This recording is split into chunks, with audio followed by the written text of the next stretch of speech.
John, it's great to meet you. I'm Dave from Hey You Guys. Hi, Dave. Here we are with some amazing special effects. Do you want to tell us a little bit about the things we can see behind us? Maybe. Sure. Well, we've got Hagrid's motorbike from Deathly Hallows, which we had 7 of those, I think, to cover all the different things that happened in the movie. Right. We've got Gringotts cart from the last Deathly Hallows film. We've got some of the broomstick flying rigs, which show how we used to do the broomstick flying, and give a little bit of the secrets away, but it possibly encourages everybody to then go in and sit on a broomstick themselves. Absolutely. And have their... Which I've done already, and it's fantastic. I highly recommend it. Did you fly up the River Thames and I over did all that, Hogwarts? yeah, in Hogwarts, yeah. So obviously on this broomstick here, we can see there's a rig with obviously the seat on it for the Right. actor. So would then you work with VFX to then digitally remove that? Or how Well, does that work? this one behind us is actually Mad Eye Moody's broom. Right. Oh, I And see. Mad Eye had a seat on his broom, which was different from all the others. Everybody else had a broomstick that had a mould on it that was actually moulded to each actor's Really?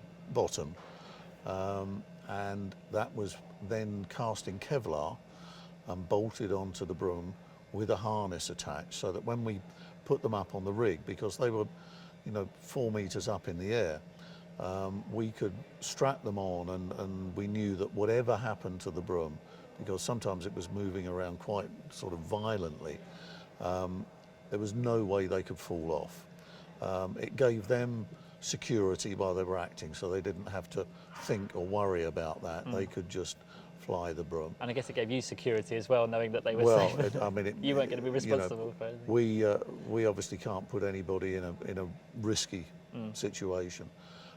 The other thing it did, which was quite interesting, was that it gave the actor the movement of the broom, because we were moving the broom all the time they were on it, and if they were flying round a bend, we'd bring it round at an angle, pretty much like a bicycle goes round a corner. Because the seat was strapped to them and they were in it, they would take that flying position, so it gave the whole thing a much more natural look and feel, and put much more sort of reality into the moves, and it enabled us to get a much more dynamic look and feel to the broomstick flying. And I guess 8 years of movies, 8 years of development in special effects, so you must have learned masses in that time, and how did things progress in that? Well, the technology changed throughout.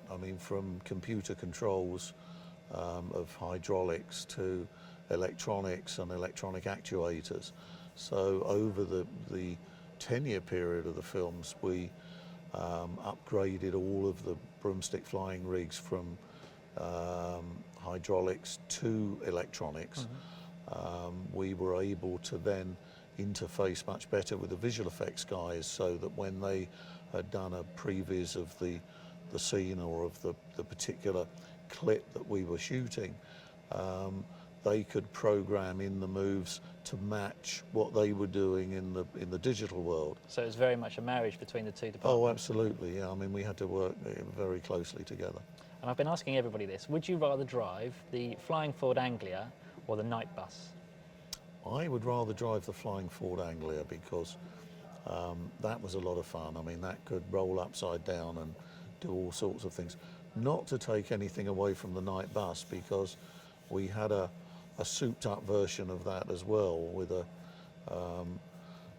set on actually a Volvo bus chassis, with a large 7-litre Volvo engine in it, and about 6 tons of cod weight to stabilise it going round corners. So the things you created in everything is amazing, and there's a story in every single piece. Every piece here has got its own little story, and probably nobody realises that for Chamber of Secrets we had 16 Ford Anglia cars to cover all of the different things that had to happen during the course of the film. No, it's astonishing, and everyone that comes here is going to absolutely love it, and thank you so much for your time today, and My it's a great pleasure pleasure to meet you. Great. Thank you very much, John. Cheers. Pleasure.